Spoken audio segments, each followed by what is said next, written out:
Happy Sunday. Welcome back to the channel. If you're new here, what's going on? Thanks for tuning in. My name's Chris. I am a content creator and photographer, and I've been trying to post a video a week, something along those lines. But if you are not new here, welcome back to the channel. You already know my whole spiel, and making a video today for a camera that I honestly never thought I was gonna buy, because the fact that it was really a toy camera, in my opinion. I sold some cameras recently, and for for lack of judgment, I sold some cameras that I kind of regret, but at the same time, that's part of this whole learning process and creating process. So I'm not gonna go into what I got rid of, because it doesn't matter. That's not what the video is about. The video is more so about what I recently picked up. And just to preface this, because I know I'm rather long-winded in the start of these videos, this is not a technical deep dive in any way, shape, or form. So just prefacing that off the get-go, these are all my own personal thoughts. This is all my own personal B-roll and everything like that. But the question is, what camera did I buy? And if you're looking at the title of this video, you already know what camera I bought. And that is the Fujifilm X-Half.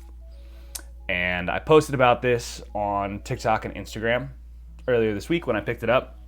But let's kind of break it down. Why did I buy this camera?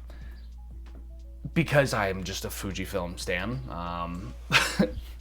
I talk way too much about Fuji on this channel, but that's because I love Fujifilm. I love the products that they create, and while I'm likely not going to be picking up the new XE5 that's coming out, I did pick up this camera. And I had hesitations at first about this. I just, when I first saw more so about the background of the camera, I thought it was cool. The price tag was insane. And I know that for, this camera being what it is, for the quality, I didn't think it was worth it at all. And for me, the reason that I picked it up was because I did sell some cameras, and ultimately I didn't have any cost or new cost incurred by this. So it's I really just got to swap out things that I wasn't using, which is kind of the nature of how I buy and sell things and how I internally justify buying new cameras, right? But I was very pleasantly surprised by this camera. And I made a post about it yesterday on Instagram and TikTok. So if you're not following me there, feel free to drop, either the pages to follow. It's just cjames.digital, just like this channel. But this camera by no means is perfect. And it definitely that's not what I wanted out of the camera, because of the fact that this camera is so unbelievably small. And of course, in lack of preparation for this video, I'm not gonna get up, walk around, and go get my XM5 or anything like that. But, for size comparison, this is, my A7Cii Mark II. This is the X-Half. And I feel like that's not even a good comparison, but, just to give a better idea, here is my wallet, and it's the same size as my wallet. This camera is just so unbelievably small.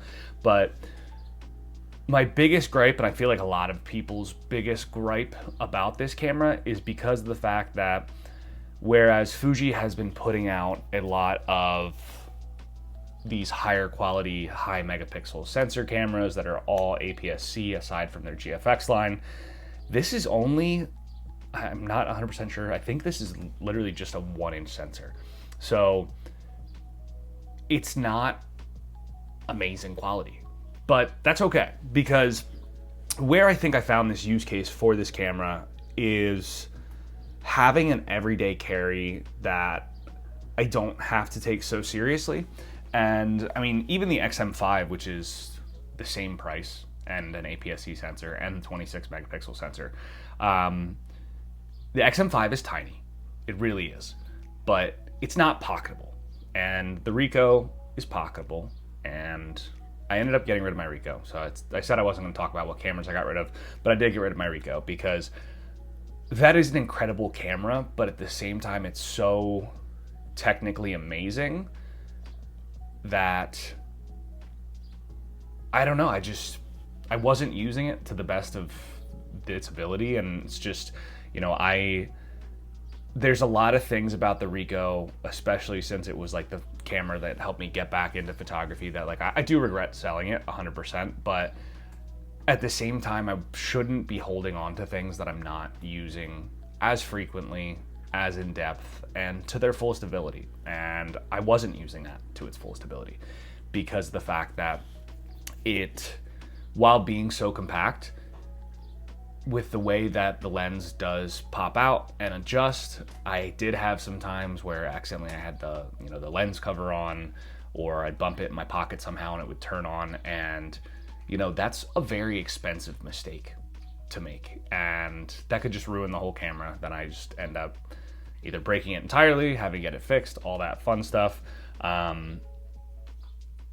It was a great camera, but maybe I just wasn't doing it justice, and that's okay. And so I bought this camera when I got rid of that because of the fact that this is something that I can slip into my pocket. There is really no details about it. This is fantastic for a night out because, you know, when I turn it on, it does have this nice little flash to it, which I enjoy. And it's not even like a legit flash, which is kind of funny because it's really just an LED. There's no bulb to it. It's not crazy, but there's a lot of fun features to this camera. And, you know, simple right out of the gate is like when you look at it, if we can get a nice, okay, there we go. It's a little bit bright, but you know, you can see the different film simulations that pop up. And the only downside of these film simulations, in my personal opinion, is that you can't create custom recipes because it has, you know, nostalgic negative, which on my XM5 it was, and you know, my XH2, that's my favorite custom recipe because it just, the colors for classic Cuban negative that you make off of classic negative or nostalgic negative, however you want to run through it, that's my favorite recipe to play with. But the cool thing about this is, and I'll add some B-roll right here so you can actually see what I'm talking about because it doesn't necessarily do it justice. It brings back Fuji's like toy simulations almost to an extent. So like if I'm looking at it, which I'm just looking down at the camera to explain it a little bit better, it has like halation, it has a mirror effect, it has these different effects that you can add to your photos that I don't think you can do it at the same time as using a film recipe, or maybe, not 100% sure.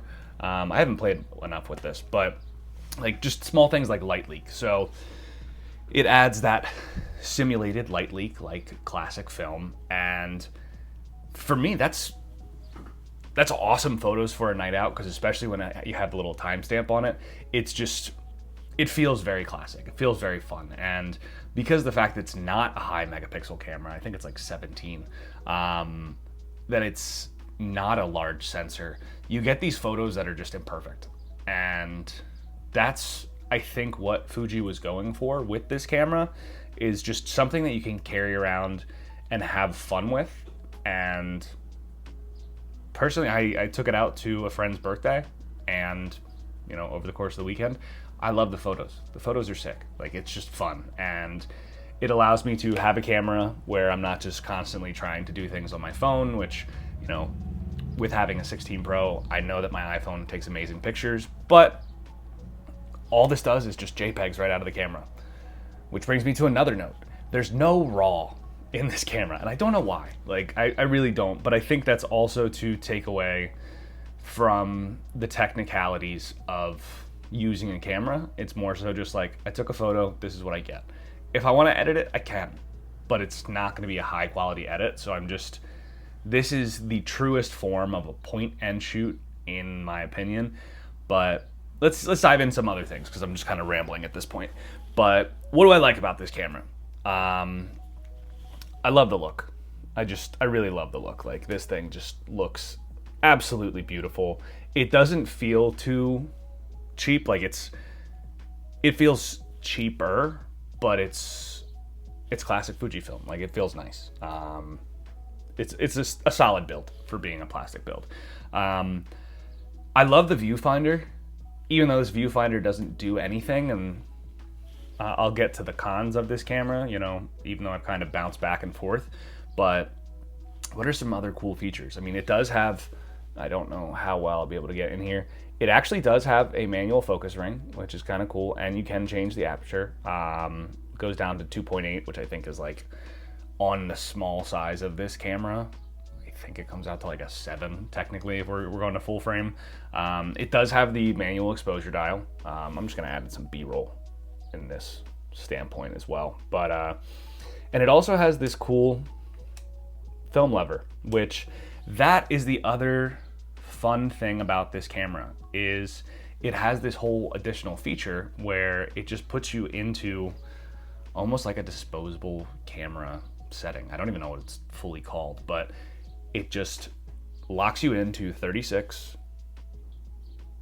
54, and then 72 shots, something along those lines, where you're just locked in the setting. You can't change the settings. It just tells you how many photos. And each time you take a photo, you have to, come on, lock on the camera, thank you.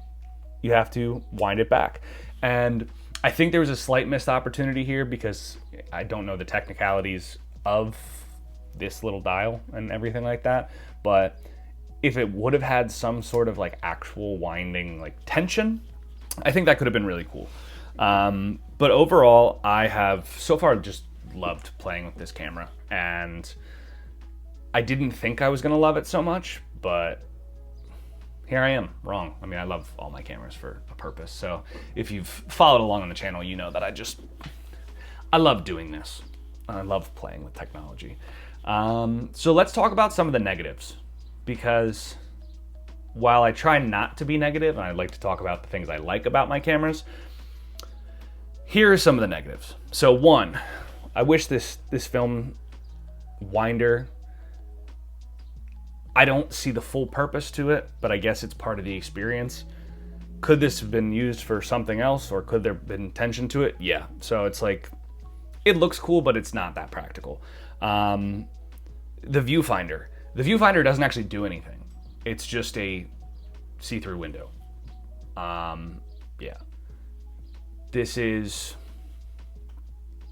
It's kind of useless, but at the same time, I like it because I like having a viewfinder just for framing, and at the same time, if it's super bright out, I can't always see the shot, but it's not like it makes a difference because I can't actually see what the shot looks like in the viewfinder like all the other Fuji cameras. The flash. If it was a bulb, and I get it, like even like iPhones and all other phones these days use the LED flash, it's not that bright. It doesn't do that much for you.